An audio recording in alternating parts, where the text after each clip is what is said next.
What's up, everybody? It's Hank here with Break MMA. Very excited about today's guest, Mike Biggie Rhodes. Biggie, How you doing, man? pretty good. How about yourself? Doing well, doing good. I seen you said off air, but I seen where you were tweeting about it too. You were helping one of your friends getting ready for a camp. Who's that? Gerald Mershar, he's the second fight of the Rufus Sport fighters on the UFC Milwaukee card this weekend. He's 4-1 in the UFC actually, so all finishes. So this is a big fight for him to continue to climb up the rankings. And is that the one with Al and Lee? Yep, the Ali card. We got Gerald fighting Jack Hermanson. We also have Jared Gordon fighting Da Silva, Pettis, and Font. And then we have Jordan Griffin versus Dan Inge. Just curious, who you got over Ally Quinta Kevin Lee? Actually, that's a pretty tough fight for me to pick just because I know both of the guys personally, and I'm cool with both of them. And then I've trained with Kevin Lee before. He's come up to Rufus Sport and done some camps, part of his camp here with us a couple times. And I'm a fan of Al. So that's a tough matchup. But, I mean, I see it going very similar to their first fight as far as being very competitive. You know, we'll just see if, who can edge it out at this point. But they've both been on a tear as far as in their career, you know. Yeah, I personally want to lean towards Al because they have fought before. You know, Al did win, but that was early in Kevin's career. He was very different, and it's going to be interesting. Like you said, if I picked Edson Barboza to beat Kevin Lee, and obviously he won. Kevin Lee's one of those guys that he pulls out the fights where you really don't think he can win. Yeah, Kevin Lee's tough, man, because he's good everywhere. So, like, if a guy's a striker, mostly a pure striker like Barboza, I just don't see guys being able to beat, a guy like Kevin Lee when they're only good at one thing, you know. And that's the thing about Al. Al's got good boxing, good wrestling, good jiu-jitsu. So that's what makes this a fun scrap. Definitely. And real quick, too, your nickname, Biggie, is it any... I don't know if have you ever been asked about your nickname before? Yeah, a little bit, just because people wonder why. Is it any reference to Biggie Smalls or no? Is it anything? No, like that? no. I used to be fat, man. I used to be real big. So, a buddy of mine, my first coach, actually, a real good friend of mine, started calling me Biggie, and I went through like a couple other nicknames that like I wanted, but they never really stuck. So Biggie just kind of became the name, man, and it just kind of ran with it. Everyone kind of accepted it. You know, nicknames, you never typically get to pick your nickname, so. I didn't pick it, and it just kind of stuck with me. So you do I just have made one it that's very unique. You know, like there's a few pit bulls, there's a few monsters, there's a few animals, but there's only one Biggie. That's a cool one. There's a couple of cool ones. I have an idea, and I've never really asked a fighter about this, but I think it would be cool if there was a fighter who changed his nickname for every fight. Don't you think that would be cool? Yeah, but it would just be hard for people to keep up with them. You know what I mean? Like you wouldn't have that sustained name or whatever. Yeah. But I mean, I know a couple guys. I mean, what's his name? He just fought the UFC, but he fought for Cage Warriors, and he like changed his nickname from like the Sniper or something to the Locomotive or something, and people were complaining that he changed his nickname. You know, so I think that's the part of the. Like people being able to identify you as kind of what your name is and kind of knowing what it is, you know. So kind of like Diego Sanchez, cool, but hurt your marketability, I guess. Yeah, like Diego Sanchez, he used to go by the Nightmare, and then he changed it to the Dream, and then later in his career, he changed it back to the Nightmare. Yeah, it was weird calling him the Dream anyway. Yeah, he's the Nightmare. If there's any nightmare, he was the Nightmare. Yeah, you have fought for Bellator, correct? Yep. And RFA. Yep. And UFC or no? Yeah, I fought Robert Whitaker. I fought George Sullivan before he popped for the USADA stuff. I fought Eric Silva as well.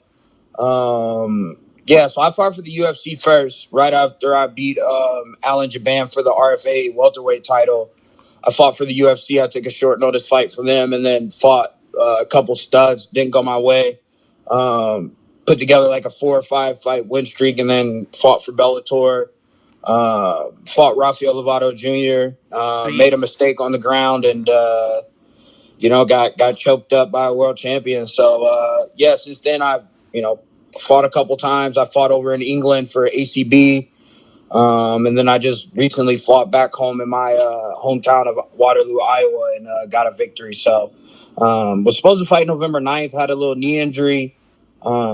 Just had to take some time off, rehab, just kind of heal the knee up naturally because I didn't want to have surgery. So I just recently got back into training, and so now I'm looking to fight in February or March. So you're a complete free agent. You have no contract with Bellator or anybody? Nope, I'm a free agent right now, and honestly, I'm kind of happy with that because I want to get back to how I was at the beginning of my career, which was just fighting often, all the time. And some of the times when you sign with these bigger organizations, like they don't let you fight as much. They say they want guys who say they want to fight a lot, but they don't fight you. So my roommate was ready to fight months ago, and then he had to wait to get a fight. So I want to rip off 5-6 fights, in 2019, and if I get to a bigger show after I get some wins, that'd be great. But I need more consistency in my career. I do better when I fight more often rather than long layoffs. Yeah, Bellator's kind of known too for like a one-fight contract, and we've all heard some crazy stuff. Like they don't even tell you your opponent until very late. Bellator does some weird things. Just real quick, what's like the main difference that pops into your head between UFC and Bellator? I think Bellator is making a jump just since Scott Coker has taken over. Obviously, I think, with the tournaments and all that stuff that they were doing before with Bjorn, they were just a little bit all over the place, and they would only put on fights, at casinos or like in certain places. They're going a little bit more places now, bigger places, and they're getting international, and, they're fixing their TV deals and stuff like that. But the main difference is just how the UFC runs things. Their staff and the people that they hire and travel all over the place, the way they treat you, you know what I mean? Like the way they treat you is just above and beyond. Like, I don't understand how some fighters can be like mean to the UFC staff behind the scenes because they do any and everything they can do in their power to make sure that every need and want that you could have is taken care of. And like, if they don't know who can do it, they'll do it themselves or find the person. Like, they don't just send you off. You know what I mean? Right. I would say that they run things on a structured timeline. There ain't no being late. These things are like, pretty specific. Like, if they say you're going to be on the scale at this time, you're on the scale at that time. There's no waiting around. And so I think that's like the biggest difference between the UFC and any other promotion I've ever fought for. Now, there's some good ones that have, been on time with everything. Like ACB was pretty on top of everything. The RFA, LFA, they always kind of get things the right way, but sometimes they work with local promoters and sometimes, things happen. But I think that's the biggest difference between the UFC and then all the other, companies out there. Yeah, I'd say matchmaking too. Somebody asked me that question and I was like, perfect example was the Golden Boy MMA that just happened. They don't have professional MMA matchmakers that know records and know people. Like, you're not going to want to match Robert Whittaker against somebody who's 0-0. You're not going to want to give them their first fight against the champion. Or even somebody who's older and more experienced. You got to find somebody their level so you build people up. And I think that would be one of the best examples, too, of the UFC is they do the perfect matches. Like they put really good guys or really good girls against really good guys or really good girls. Yeah, I would say so too. And I mean, that's just purely too. They have the numbers. The talent. They got the talent. They have the talent. They have the numbers. That's where some of these other organizations, lack. But Bellator doesn't lack. They have the matchups, but I love Bellator. They just don't have the names built up as many names built up as the UFC. They have their handful of stars, and then they try to make sure that they stay stars, but they don't necessarily build other stars. Like, they don't help them. You know what I mean? Like, UFC has this train that they get behind, certain fighters and build a star. I think look at my teammate Emmanuel Sanchez. Monster. He should be a superstar, and they just haven't built him the right way. They haven't pushed him enough, and he's pushing himself and he's getting himself out there, but he should be a way bigger star than he is by the way he fights, his fight style, the way he wins fights, the way he finishes fights. He's super exciting. If he was in the UFC, he'd be bonus after bonus after bonus, and he'd be a really big name now. And I think Bellator just needs to put a little bit more, time and money and resources behind, some more fighters and kind of spread the wealth. Yeah, arguably he just beat Pitbull. That was a split decision. I watched it all. That I thought he won. When it was over, Yeah. I was like, he got it. Yep. I thought he won too, but maybe people say I'm biased, but I'm biased too. I like him. Anybody who knows me knows that I'll tell you straight. It was close. It was for sure close. I don't bullshit. You know what I mean? So I thought he won. I thought he pulled it out, and I thought he edged out rounds. And it's the problem with judges still giving takedowns so many points. Like they're giving it the highest reward every time. Where if you don't do anything with the takedown, you shouldn't get points for it. You know what I mean? Like right. Manny did all the damage in round 3. He got taken down with 30 seconds left and threw more elbows off his back than Pitbull threw punches from the top. And a referee gave Pitbull the 3rd round. Like that shit shouldn't be happening in 2018 in MMA. Yeah, they definitely should take that into account. But like you said, there's a handful of guys like you could very easily take Michael Chandler and put him in the UFC and he would have success.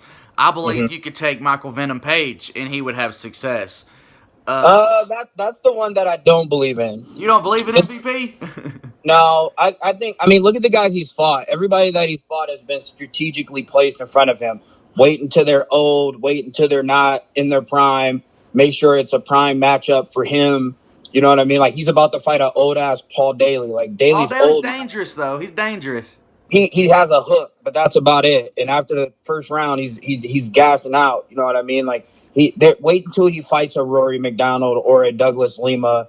And if he can beat somebody like that, then I would be like, all right, if he goes to the UFC, he can do good. But right now, I don't believe in that hype, and I know for sure he can't wrestle. So the top guys in welterweight and in the UFC would put him on his back and beat him up. You know what I mean? I don't think he gets past Dos Anjos. I don't think he gets past a Camaro. You know what I mean? I don't think he gets past a Gunnar Nelson. I don't think he beats any of those guys.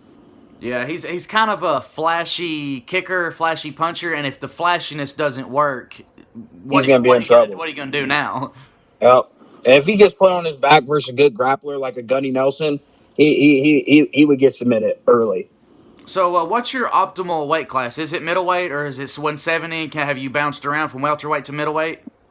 Nah, I made welterweight for a while. I can no longer make that weight class. I'm just too big of a guy. Middleweight would be my weight class, but I might take a couple fights at light heavyweight too. I'm not like a super big guy, like tall wise or anything, but I can fight bigger guys just because I feel like I'm skilled everywhere and I can put a pace on those guys that they can't keep. So especially on this level, while I'm still getting some smaller fights, but bigger show.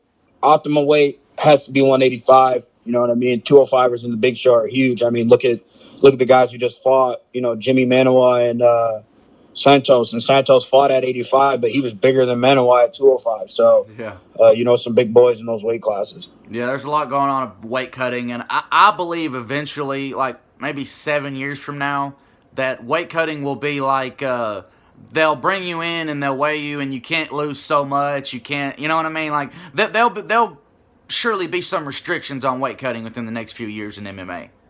Yeah, I mean, one championship does something like that, where they weigh you farther out, and then fight week they weigh you, and like if you're dehydrated or something like that, like they'll pull your fight or they won't let you cut any weight. So they got a system that they're trying to make work over there. Maybe it'll make its way to some of these other shows and stuff like that too. Yeah, definitely. A big story lately, and it's not kind of really a big story, but it's a MMA topic, I guess you could say, is the Rachel Ostovich and Greg Hardy thing, them being on the same card, and thinking it's stupid. I personally don't think you should have had him on the same card. Like, you could have told him, hey, wait 2 weeks. But I believe in second chances, and I've been cussed out. I've been told, you know what I mean? You know how people are. But yeah. I believe in second chances. But people ask me, do I think he should be on the same card as her? Definitely not. He should have waited a week or two and been on a different card. But as far as him being in MMA, until he fucks up again and shows us, okay, he's just a piece of shit, I believe in second chances. Yeah, I agree. I don't think he should have been on the card. But if what Dana is saying is the truth, as far as speaking to Rachel and her, saying that his issue is not her issue and she doesn't have a problem with it, then who am I to speak on it? You know what I mean? As far as, Right. it's her deal. Everybody's making a big deal out of it because of the terrible thing that happened to her, And with Greg Hardy, I mean, honestly, what do people want? You know what I mean? Like everybody messes up. Everybody makes mistakes. How many times does, I don't know if he said sorry. I don't know if he showed remorse. I don't know too much about it. But if he has, how many times does he have to do it? You know what I mean? Like he already paid or, obviously he had got in trouble. He lost his other job where he's making millions to play football and doing all this stuff. And, what do you want him to do? Do you want him to just continue down that path? Do you want him to be a nuisance to society? Do you want him to just, fall off and become more of a bad person? Or do you want him to try and pick up what he had left of his life and try to do something with it? I mean, I understand what he did was terrible, right? Hitting a woman is something you should never do. But is he supposed to cease existing in life? Like, is he supposed to just like die off, or is he supposed to try and make something of himself? You know what I mean? And if, like you said, until he fucks up again, let's hope that he's changed. Let's hope that he is trying to be a better person. Let's hope that he's trying to do the right thing and, things are better in his life and he's, off the drugs and the drinking and stuff. Hopefully he's done with those things and hopefully he becomes a better person. I hope that for him. You know what I mean? As a man myself who's made mistakes, maybe not to the magnitude of what he did, but I'm not perfect, man. And I just wish the best for everybody. You know what I mean? So I hope that he is trying to be the better person that he says he is. He's not trying to dupe us all. And hopefully he doesn't mess up. I know a lot of people are hoping for him to make a mistake or hoping for him to fail. Yeah. I don't hope that on him. I hope he's doing the right things. I wish they would have put it on a different card. That way it wouldn't have been as much backlash, but it was backlash from the beginning when he fought for the Contender Series. They knew what they were getting, and they're just hoping that they can cash in some money off of this controversy. So, blame the UFC as much as you blame Greg Hardy. You can't satisfy the world. And like you said, a lot of people, no matter if he doesn't do anything for the rest of his life, they'll always label him as that. You're a piece of shit. Even if you're perfect for the rest of your life, you're horrible. Are you a big NFL fan? I believe you played basketball and football, right?